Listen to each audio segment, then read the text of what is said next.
sua Bíblia no livro do Êxodo, no capítulo 2. O título da nossa mensagem é O Poder Extraordinário da Fé. O que a fé pode fazer? Diz assim a palavra do Senhor. Certo homem da tribo de Levi foi tomar por esposa uma descendente também de Levi, a qual concebeu e deu à luz um menino. Vendo que era bonito e saudável, escondeu por 3 meses. E como não pudesse mais ocultá-lo, tomou um cesto de papiro, calafetou-o com betume e piche. Colocou dentro seu filho e soltou o cesto entre os juncos à beira do rio. De longe, uma das irmãs do menino observava o que lhe ia acontecer. Entrementes, eis que a filha de Faraó desceu para se lavar no rio, enquanto suas criadas andavam à beira do rio. Ela percebeu o cesto entre os juncos e mandou uma de suas servas apanhá-lo. Abrindo-o, viu a criança. Era um lindo menino e chorava. Enternecida, declarou: é filho dos hebreus. Então a irmã do bebê aproximou-se e sugeriu à filha do faraó: queres que eu vá e te chame uma mulher dos hebreus que possa criar essa criança? A filha do faraó prontamente respondeu: sim, vai. Partiu, pois, a jovem e chamou a própria mãe da criança. Então a filha do faraó orientou-a: leva este menino, amamenta-o para mim, e eu te darei a tua paga. A hebreia imediatamente abraçou o bebê e o criou. Quando o menino cresceu, ela o entregou à filha do faraó, a qual o adotou e lhe pôs o nome de Moisés, justificando: eu o tirei das águas. Pai, no nome de Jesus, pedimos a tua bênção sobre a ministração da tua palavra, que o teu Espírito Santo fale aos nossos corações, às nossas vidas, cada pessoa que está aqui ou aquele que estiver assistindo pela internet, que o Senhor possa alcançá-lo, trazendo salvação, edificação e glória para o teu nome. Repreendemos desde já toda ação do mal, anulamos e declaramos que nenhum impedimento dessa palavra chegar aos corações ou ao desenvolvimento deste culto, para a glória do teu nome. Amém. Amém. Glória a Deus. O ser humano, ele foi feito para se relacionar. Ninguém gosta de viver isolado, não é verdade? Quando uma pessoa se isola, é um primeiro sinal de que ela não está bem. Portanto, a nossa saúde mental, ela passa pelos relacionamentos que nós estabelecemos, pelos relacionamentos e conexões que nós estabelecemos ao longo da nossa caminhada. E por falar em conexão, nós vivemos num mundo cada vez mais conectado. Livros têm sido escritos para falar da importância de fazermos conexões e de vivermos antenados com a realidade ao nosso redor. Hoje, a gente até brinca, diz que quando uma criança nasce, ela já recebe um tablet ou um celular e ela já começa a interagir por conta que o mundo hoje está conectado. Aí você diz: pastor, o que é que a gente precisa, já que a gente vive num mundo de conexões, o que é que a gente precisa saber sobre as situações, sobre os fatos ou sobre pessoas que podem influenciar diretamente a nossa vida, ou de forma positiva ou negativa? Porque assim, quando a gente interage, quando a gente se relaciona, essa interação, esse relacionamento, ele tem influência sobre a nossa vida. Agora, tem influência positiva, tem influência também negativa. E aí, como é que Deus age no meio dessas circunstâncias pelas quais nós passamos no nosso dia a dia? Como é que Deus opera no intuito, no sentido de beneficiar a nossa vida? Porque nós cremos, de acordo com Romanos 8, 28, que todas as coisas cooperam para o bem daqueles que amam a Deus. Então, coisas acontecem na nossa vida, dia após dia. Nós estamos vivendo, situações novas aparecem, problemas surgem, nós temos que lidar com eles. E aí, como é que Deus age? Onde é que entra a nossa fé? Onde é que a fé atua no sentido de diferenciar a nossa vida da vida, por exemplo, daqueles que não têm fé, ou daqueles que não professam a Deus, ou então daqueles que dizem que têm fé, mas acabam não exercendo essa fé. O texto que nós lemos, ele conta um pouco do acontecimento que ocorreu na vida de Moisés. Para a gente poder se situar, a gente precisa entender que o povo de Israel, ele estava preservado da extinção. Por quê? Porque houve uma grande fome na terra, e Deus levantou levantou José, colocou José como a segunda pessoa lá no Egito, como governante, e José trouxe a sua família, a família da aliança, que vem desde Abraão, que Deus chamou lá em Gênesis 12, e disse que a partir dela faria uma grande nação. Deus então chama essa família, leva para o Egito, coloca no melhor local lá no Egito, para que eles pudessem então sobreviver, porque havia uma grande fome na terra. E lá então eles se estabelecem, e lá eles conseguem sobreviver, criar seus filhos, se multiplicar, e se multiplicaram de uma forma tão grande que o faraó se sentiu ameaçado. Não o faraó do tempo de José, porque José já havia morrido, e depois de um certo tempo se levantou, nas dinastias que se sucedem, se levantou um faraó que não sabia da história, ou não queria saber, ou ignorou, e não levou em conta todo o benefício que José trouxe ao Egito ao preservar, por meio daquela estratégia que ele adotou, de preservar a nação da fome. E aí então, com medo do povo de Israel que vivia ali, com medo deles se levantarem num sistema de levante, numa revolta. Por quê? Porque eles viviam debaixo de trabalho escravo. Então o faraó disse: olha, vamos matar as crianças do sexo masculino que nascerem. E aí chamou as parteiras egípcias e disse: ó, toda criança hebreia que nascer, você mata essas crianças. E aí as parteiras egípcias não quiseram aquecer, não quiseram obedecer à ordem de faraó. E aí então ele, vendo que a sua estratégia de matar as crianças quando nascessem não dava certo, então ele deu uma ordem de matar já todos os que estavam nascidos mesmo. E aí começou uma matança grande no Egito, e a família de Moisés, como uma das famílias do povo de Israel que vivia no Egito, não ficou ilesa, imune a essa matança. Só que a mãe de Moisés teve fé, e isso eu acho que é uma grande diferença que fez na vida do seu filho, porque ela, como uma família de fé, ela não aceitou que o seu filho fosse morto, então ela o escondeu por 3 meses enquanto pôde. Só que chegou um momento em que ela não conseguiu mais escondê-lo, e o texto diz que ela pegou um cesto, colocou betume, piche, calafetou ali para poder utilizar. Calma que foi o som que... Vamos lá. Hã? Está repreendido. Estão me ouvindo? Sim. Enquanto volta o som. Então a família de Moisés, não aceitando aquela ordem, escondeu, a mãe dele escondeu escondeu Moisés. O que aconteceu? Com 3 meses ela não conseguiu mais esconder, colocou a criança num cesto, e a partir daí mandou a sua irmã levar a criança para colocar o cesto no rio. E colocando o cesto no rio, a filha de Faraó então vem ao rio se banhar, e ali, ao se banhar, ela viu aquela criança e ela tomou a criança para si.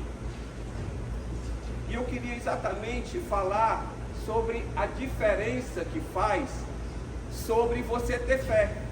Porque ela, como uma mulher de fé, ela poderia muito bem não concordar, mas dizer e entregar os pontos e dizer: Senhor, eu não posso fazer nada. Mas aquilo que estava ao alcance dela, para preservar a vida do seu filho, ela fez.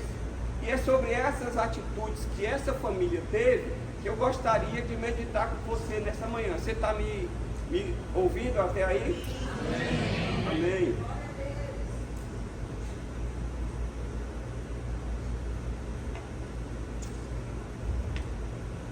Então a primeira coisa que eu queria que você saísse daqui nessa manhã, entendendo o seguinte, que a fé, ela faz Deus mover circunstâncias e pessoas, inclusive as pessoas menos prováveis para nos abençoar. A fé, ela faz Deus mover pessoas e circunstâncias, até mesmo as menos prováveis, para nos abençoar. O texto diz que a filha de Faraó, quando viu a criança, ela ficou enternecida. Tem outra versão que diz que ela ficou movida de compaixão. Ou seja, Deus usou a pessoa menos provável para preservar a vida de Moisés. Por quê? Porque ele usou a própria filha do Faraó, de onde tinha saído a ordem de matar a criança. Olha como é que Deus faz as coisas. Deus ele muda a lógica, Deus muda as circunstâncias. Deus muitas vezes ele faz coisas que contrariam a lógica. É por isso que o apóstolo Paulo diz lá em 1 Coríntios 1:27 que Deus escolheu justamente o que para o mundo é insensatez, para envergonhar os sábios, e escolheu precisamente o que o mundo julga fraco para ridicularizar o que é forte. Meu querido, deixa eu lhe dizer, Deus ele é capaz de mudar circunstâncias, e é capaz de levantar pessoas, as pessoas menos prováveis, para poder nos abençoar, porque Deus ele é soberano. Amém? Jonah Lanahan, ele diz o seguinte, que Deus está nos fatos da história de maneira tão verdadeira quanto está no andamento das estações do ano, nas revoluções dos planetas ou na arquitetura dos mundos. Ou seja, Deus está nos fatos da história. Deus ele não criou o mundo e a semelhança de um relojoeiro que cria um relógio e dá corda no relógio e deixa o relógio andando por conta própria. Não, Deus ele não faz isso. O que que Deus faz? Deus ele criou o mundo, mas ele não abandonou o mundo. O deísmo diz assim, que Deus, a teologia do deísmo que é que Deus criou o mundo, mas deixou o mundo caminhando por suas próprias pernas. E eu estou aqui para lhe dizer o seguinte, que Deus continua sendo soberano. Deus continua agindo no mundo. Ele não deixou o mundo à sua própria sorte. Amém? Portanto, eu quero lhe dizer que não há limites para o que Deus pode fazer por meio das pessoas e das circunstâncias, visando abençoar a vida daqueles que nele creem. Se você é uma pessoa que crê em Deus, se você é uma pessoa que tem fé em Deus, eu quero lhe dizer o seguinte: descanse. Mesmo quando você olhar as circunstâncias, e mesmo quando você no seu horizonte, no radar, você não conseguir vislumbrar nenhuma pessoa para lhe ajudar, ou você não conseguir vislumbrar nenhuma circunstância que possa lhe auxiliar. Por quê?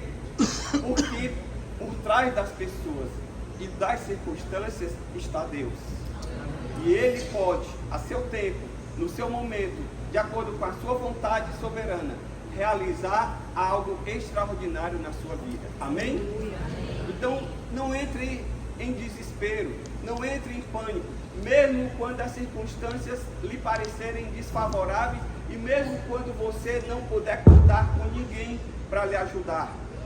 Você pode ter certeza de que Deus ele continua sendo soberano sobre a história do mundo. Amém?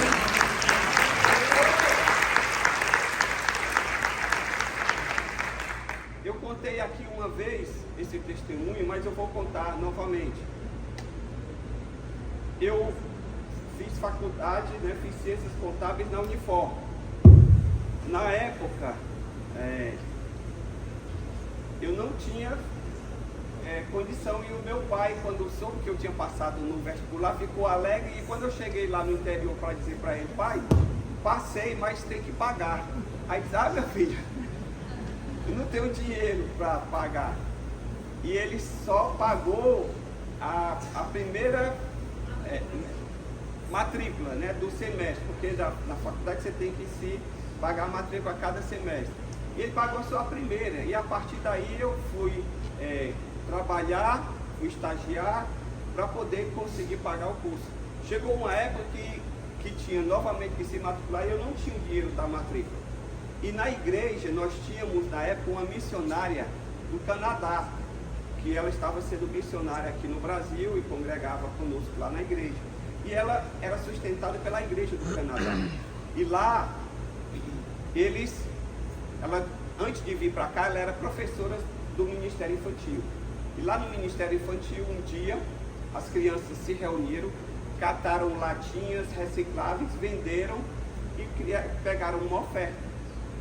E aí mandaram uma cartinha para ela, dizendo o seguinte: estamos enviando uma oferta para você, só que essa oferta não é para você, é para você investir em educação. E aí ela soube que eu estava precisando de um dinheiro para me matricular. E um dia ela bateu lá no alojamento, eu morava numa república lá com os rapazes lá da igreja. E ela bateu lá e disse: olha, eu recebi essa oferta, mas a oferta não é para eu usar para mim. E a oferta era clara, é para eu usar na educação. E eu vim aqui trazer essa oferta para lhe abençoar, para você pagar a sua matrícula.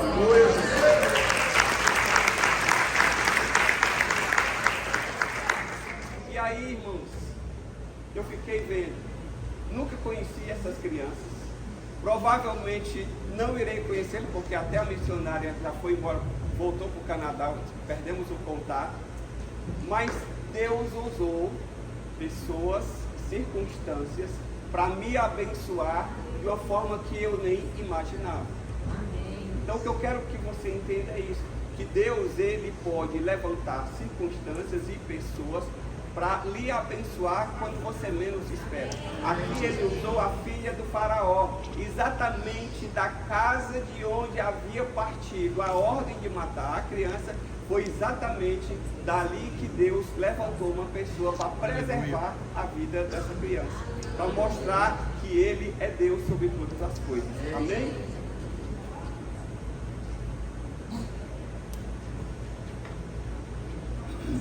Segundo, a fé, ela nos faz ver que Deus tem o controle sobre as pessoas, inclusive as pessoas que estão fora do nosso círculo de influência. Porque o texto diz que ela, a filha do faraó, movida de compaixão, enternecida, ela disse: olha, essa criança aqui, ela é filha dos hebreus. Ou seja, ela poderia muito bem ter olhado para a criança e disse: olha, o papai deu uma ordem para matar essas crianças, e agora levem e chamem um soldado para poder cumprir a ordem. Ao contrário, a Bíblia diz que ela foi movida de paixão. Deus despertou um sentimento nela. Ela não era do círculo de influência da família de Moisés, ela não era do círculo de relacionamento da família dele, mas Deus moveu o coração dela. Às vezes a gente fica achando que por conta dos nossos relacionamentos, por conta da nossa do círculo de amizade, de influência, é que a gente vai conseguir as coisas. Nós temos aqui na nossa cultura o velho QI, né? Já ouviu falar do QI? O QI não é o quociente de inteligência, não. A pessoa cresceu porque ela tem um QI muito elevado, ou seja, ela tem um quociente de inteligência elevado. Não, infelizmente no Brasil o QI não é o quociente de inteligência, mas é o quem indica. Se você tem alguém, um parente, um amigo, uma pessoa, quem indica para aquele cargo, para aquela função, aí você chega lá. Agora deixa eu lhe dizer, Deus não depende do seu QI. Deus não depende nem do seu QI de inteligência e nem do seu QI de quem indica. Porque Deus, Ele é capaz de levantar pessoas que estão fora do nosso radar, fora do nosso círculo de influência, para fazer com que a bênção chegue até nós. Amém?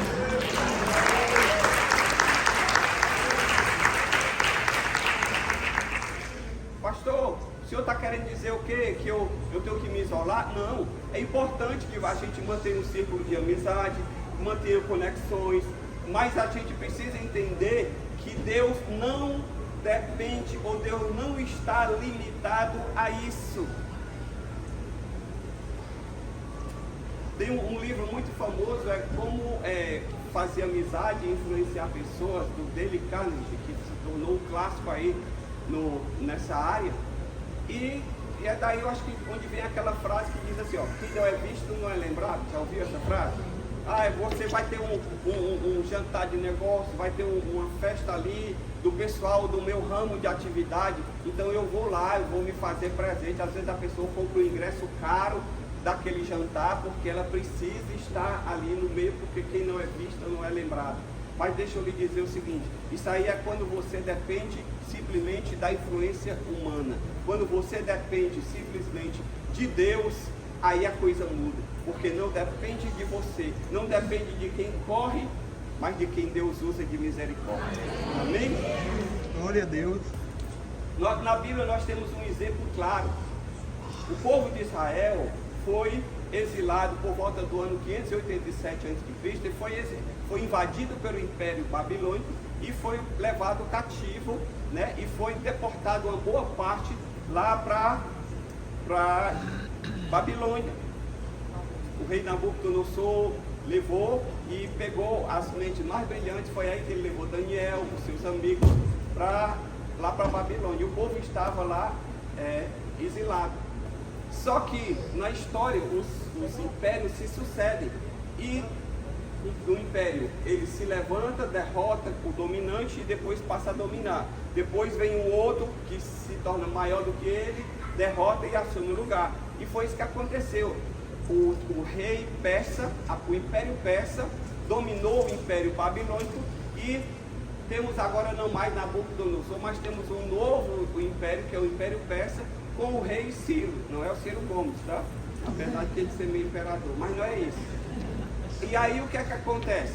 Ciro foi levantado por Deus para poder trazer o povo de volta, para reconstruir os muros de Jerusalém. Lembra que aí é onde houve Zorobabel, Neemias, Esdras, que voltaram para reconstruir. E Deus colocou no coração de Ciro, o rei persa, que sucedeu o Império Babilônico, que estava dominando sobre Israel, mas Deus colocou no coração de Ciro liberar o povo para voltar para a terra. É algo totalmente inusitado e extraordinário.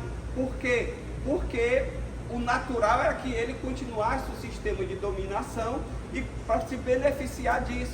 Mas Deus colocou no coração dele liberar o povo para voltar para reconstruir Jerusalém. Irmãos, Deus, ele faz isso. É por isso que John Blanchard, ele fala o seguinte: todos os tronos do mundo são ocupados por governantes que estão debaixo da autoridade de Deus.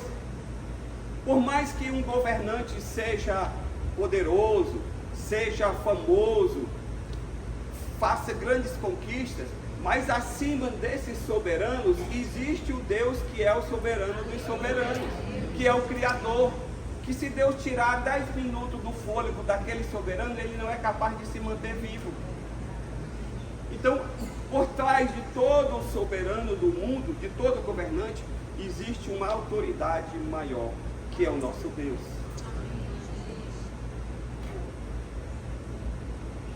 Não sei se você se deu conta do que é a soberania de Deus. Às vezes a gente tem uma dificuldade muito grande de conciliar a soberania de Deus com a liberdade, o livre-arbítrio humano.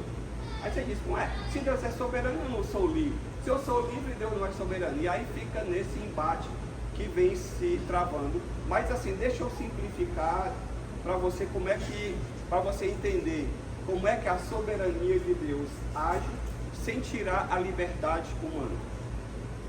Vamos supor que tem um navio que está saindo daqui do porto do Mucuripe lá para o porto de Natal, no Rio Grande do Norte.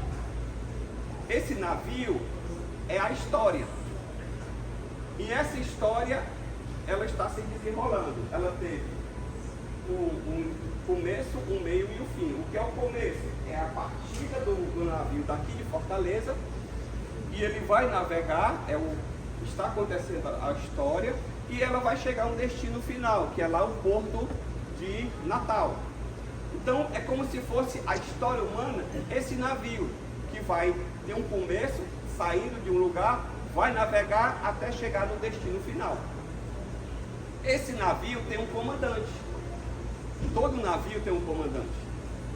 E além do comandante, existe também a tripulação. A tripulação é todo o mundo que está ali no navio. Se você já foi um cruzeiro, além da tripulação, que são aqueles que estão trabalhando no navio, existe lá os passageiros do cruzeiro que estão lá se divertindo, pagaram a passagem e estão lá. Aí você diz, bom, onde é que está a liberdade, onde é que está a soberania? A soberania está no seguinte: o comandante deu uma ordem, o navio vai sair de Fortaleza e vai chegar em Natal.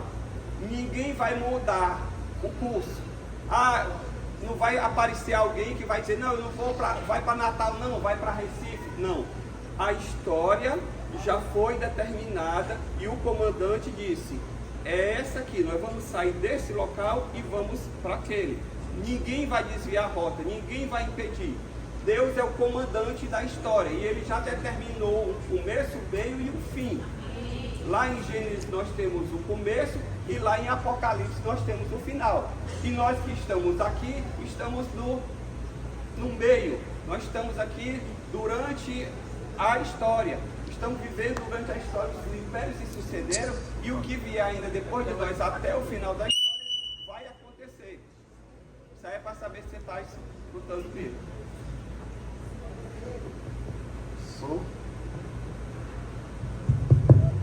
Oi.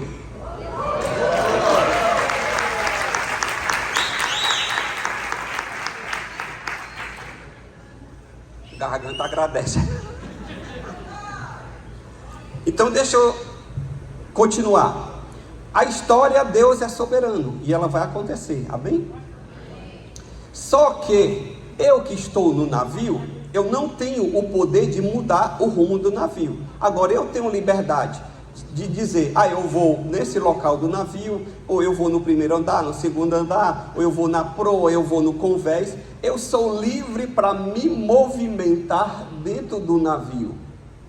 É aí onde entra a minha liberdade. Eu sou livre para tomar minhas decisões, eu faço as minhas escolhas, eu decido a roupa que eu vou usar, ou a cor do carro que eu vou comprar, ou se vou comprar carro, se não vou, se vou comprar moto, ou se vou andar de bicicleta. Eu sou livre para tomar minhas decisões, a pessoa que eu vou casar ou se não vou, se eu vou fazer o curso A ou B, se eu vou trabalhar na profissão A ou B, eu sou livre para tomar minhas decisões, referente à minha vida, mas eu não sou livre para mudar o curso da história. O curso da história existe, já foi estabelecido pelo comandante, e o navio vai do local A para o local B, e eu não tenho o poder de mudar esse rumo da história. Você entendeu agora? Amém. Onde é que está a sua liberdade de agir e onde é que está a soberania de Deus? Então Deus, ele está acima de todos os reinos e poderes do mundo, e ele estabeleceu um começo, um meio e um fim para a história da humanidade.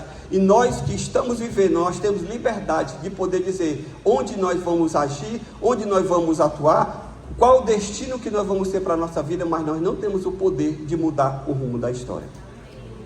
Deus, ele age por meio de pessoas e circunstâncias, inclusive que estão fora do nosso círculo de influência, para realizar a sua vontade. E isso é a fé que faz ver Deus agir. Portanto, Deus tem a sua forma peculiar de agir, e ele usa pessoas que sequer imaginamos, e usa situações que estão fora do nosso radar para realizar a sua vontade na nossa vida. Amém?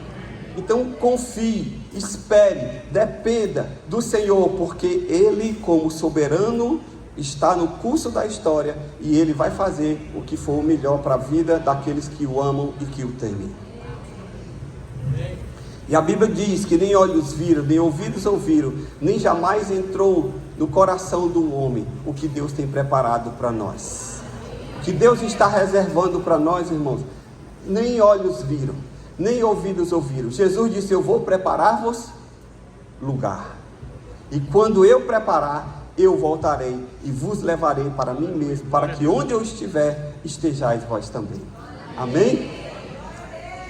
Terceiro, o que a fé faz? A fé, ela faz a gente vigiar e orar, e se colocar no lugar certo, no tempo certo, para aproveitar as oportunidades inesperadas. Quando nós temos fé em Deus, nós vigiamos e nós oramos, para que nós possamos estar no local certo, no momento certo, para Deus fazer aquilo que Ele tem para fazer na nossa vida. No versículo 8, ele diz assim: e a filha de Faraó disse: vai. Foi, pois, a moça e chamou a mãe do menino. A irmã de Moisés colocou Moisés no cesto, e no mesmo momento, a filha de Faraó foi tomar banho no rio. E quando a irmã de Moisés viu que ela soltou o cesto e a filha de Faraó estava ali tomando banho, o que foi que ela fez? O texto diz que ela ficou ali, ficou olhando para ver o que é que ia acontecer. Queridos, a nossa fé, ela não é licença para comodismo. O fato de eu ter fé não é me dar um atestado de ficar imóvel. Ao contrário, a fé nos faz adotar uma postura de oração e de vigilância às oportunidades que Deus vai criar. Se eu estou em busca de algo, se eu estou querendo resolver uma situação, se eu tenho fé, eu vou fazer duas coisas: vigiar e orar. Eu vou orar colocando a situação nas mãos de Deus, mas eu vou ficar vigiando para ver o que é que Deus vai mover as águas, o que é que Deus vai mover as circunstâncias. Porque a partir do momento em que eu oro, eu creio que Deus vai agir, e senão eu não oraria. Quando você ora, você não crê que Deus vai estar respondendo a sua oração? Amém? Então, o que é que você precisa fazer? Você precisa agora abrir o olho, como diz o Matuto, abre o olho e começar a ficar atento às circunstâncias e às situações que Deus vai mover.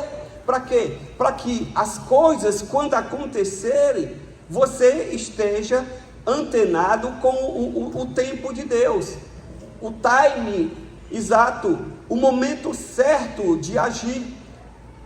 Agora, se você ora e você não vigia, e você não fica atento, muitas vezes Deus vai falar por meio de circunstâncias, de pessoas, e você nem vai se aperceber, porque você não está numa atitude de vigilância. Então, quando você orar, primeira coisa, creia que Deus vai responder.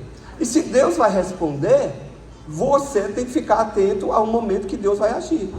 Certa vez, numa cidade, conta-se que estava numa seca grande, e que o pastor disse: irmãos, vamos orar para que Deus mande chuva. Quem vai orar para que Deus mande chuva? Todo mundo disse: vamos orar. Aí ele disse: olha, então no próximo domingo vamos orar aqui para Deus mandar chuva. Venha para o culto aqui, com o propósito da gente orar por chuva, porque as lavouras estão precisando de chuva, porque senão a gente não vai ter o que comer daquilo que a gente plantou. E sabe o que foi que aconteceu? Quando chegou no domingo, os irmãos chegaram lá para orar, e todo mundo veio disposto a orar, mas ninguém trouxe guarda-chuva. E o pastor disse: como é que vocês vão orar para Deus mandar chuva e vocês não trazem o guarda-chuva?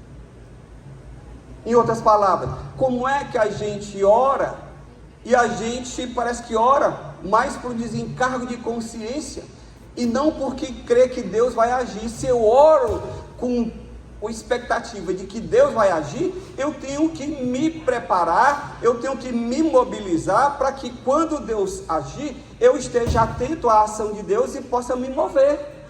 Amém? Eu estou orando por trabalho. Soltou o currículo, então fica atento aí ao teu e-mail, ao teu celular. Aí a pessoa diz, não, eu não acesso nem e-mail e nem celular, eu desconectei. E tu mandou esse currículo e vai esperar o contato de quê? Sinal de fumaça, irmão?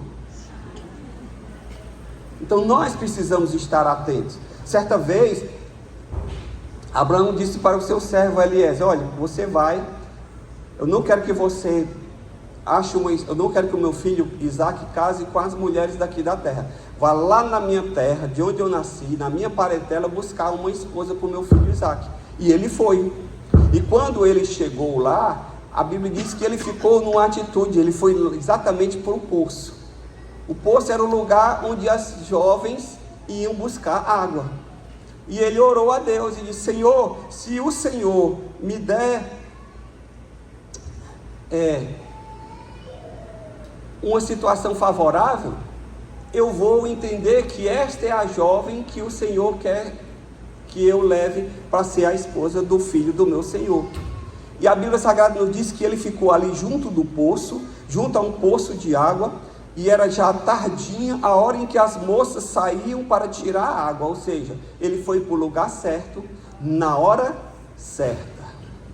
E ali ele colocou diante de Deus, e aí ele disse, Senhor, se for, eu vou fazer prova de ti. Se essa jovem, quando eu pedir água, se ela der água não apenas para mim, mas se ela oferecer para os meus camelos, eu vou saber que essa é a escolhida do Senhor. E aí assim aconteceu. Exatamente naquele momento veio a jovem para poder tirar a água.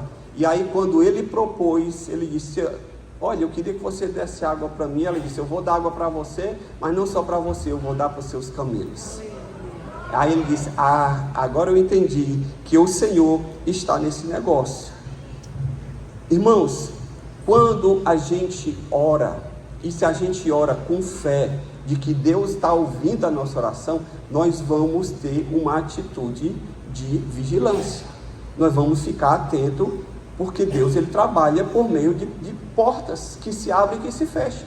Muitas vezes a gente pede alguma coisa, mas as portas se fecham. E não adianta você querer arrombar, porque você não vai estar indo a favor da vontade de Deus.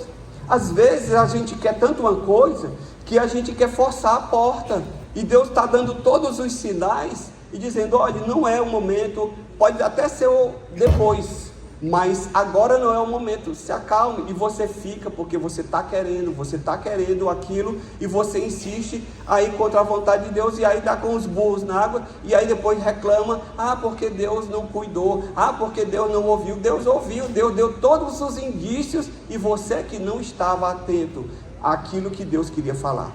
Então eu gosto sempre de fazer o seguinte, eu oro, e eu coloco diante do Senhor, e vejo as circunstâncias, e vejo portas se abrindo e portas se fechando, com um sinal de que Deus está nesse negócio. Agora, eu não posso, por conta do meu afobamento, do meu desejo de querer algo a ferro e a fogo, querer passar o tempo de Deus, querer tomar a dianteira de Deus, porque alguém que fez isso na história já se deu muito mal. Lembra-se de próprio Abraão, que é o nosso pai na fé? Deus tinha prometido para Abraão o quê? Uma descendência numerosa. Só que a varoa disse, olha, está demorando muito, eu já estou aqui para lá de Bagdá, e aí não vai ter menino não, tome a minha serva Agar. E aí, por conta que ele foi na história, vocês sabem do problema que nós estamos enfrentando até hoje, entre árabes e israelenses. Tudo a partir daquela decisão equivocada de Abraão, de querer dar uma ajudinha a Deus. Você não precisa dar ajuda a Deus, simplesmente ore e se mantenha esperto e vigilante para aquilo que Deus vai fazer. Amém? E vocês me permitem encerrar aqui hoje com o último ponto. Eu sei que eu já estou aqui no meu horário, eu já ultrapassei o meu horário, na verdade, mas vou levar aí, peço em conta aí que você releve aí o fato do microfone não ter ajudado bastante, tá? Então, eu quero só encerrar dizendo o seguinte, a fé, ela vê Deus agir e reverter circunstâncias adversas a nosso favor, superando as nossas melhores expectativas.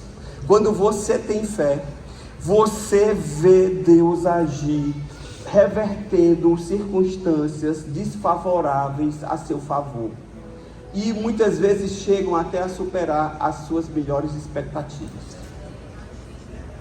O texto diz no versículo 9 o seguinte: então a filha do faraó disse à mulher: leve este menino, amamenta-o para mim, e eu darei um salário para você. A mulher pegou o menino e o criou. Irmãos, não sei se vocês estão prestando atenção o que está acontecendo aqui. Por causa da fé da família de Moisés, sabe o que foi que aconteceu? Não apenas o menino foi preservado, mas o menino foi criado pela filha do faraó. Mas antes de ser criado pela filha do faraó, chamou a própria mãe do menino e ainda deu salário para ela criar o menino. Ela já ia criar o menino de qualquer jeito, o desejo dele era esse. Mas Deus, ele faz as coisas de um jeito que supera qualquer circunstância, qualquer expectativa que ela pudesse ter. Ela diz: olha, não apenas vai criar o menino, vai estar protegido, porque é filho agora de Faraó, da filha do Faraó, e ainda vai receber pagamento por isso. Deus, ele é capaz de fazer isso. Deus, ele é capaz de reverter circunstâncias, irmãos. Deus é capaz de mudar o quadro. Na Bíblia nós temos a história do rei Josafá, que está lá em 2 Crônicas 20, eu não tenho tempo para contar, para ler o texto, mas se você for ler na sua casa, Josafá, ele era rei de Israel, e se levantou um grande reino vindo contra ele, e quando ele olhou a multidão que estava vindo, ele disse: Senhor, nós não temos como enfrentar, eu não sei como fazer. E o Senhor disse: olha, apenas vocês não vão ter que lutar, apenas aguarde o que eu vou fazer. E o que foi que ele fez? Pegou o povo, começou a adorar a Deus. Ele disse: vamos adorar a Deus, porque Deus disse que vai fazer alguma coisa, eu não sei o que é. E a Bíblia Sagrada nos diz que o Senhor, à noite, foi no acampamento lá e botou o povo para lutar entre eles. Os próprios inimigos lutaram entre si, e eles próprios se mataram. E sabe o que foi que aconteceu? A Bíblia Sagrada diz que eles não tiveram que lutar, porque os próprios inimigos se mataram. E ainda quando eles foram ver lá no acampamento do inimigo, eles passaram 3 dias levando despojos, porque era muita coisa. Ou seja, eles não tiveram que lutar e ainda ficaram com os despojos da guerra. Deus faz assim. Deus, ele muda. Por quê? Porque ele é soberano. Lembra que ele é o dono, o capitão do navio, e que ninguém vai conseguir mudar. Pode se levantar reino, pode se levantar A, B ou C, se levantar contra você. Se Deus põe a mão, irmão, não tem para ninguém. Não tem, ninguém é capaz de se levantar e se mover contra aquilo que Deus vai fazer. Vamos ficar de pé na presença do Senhor.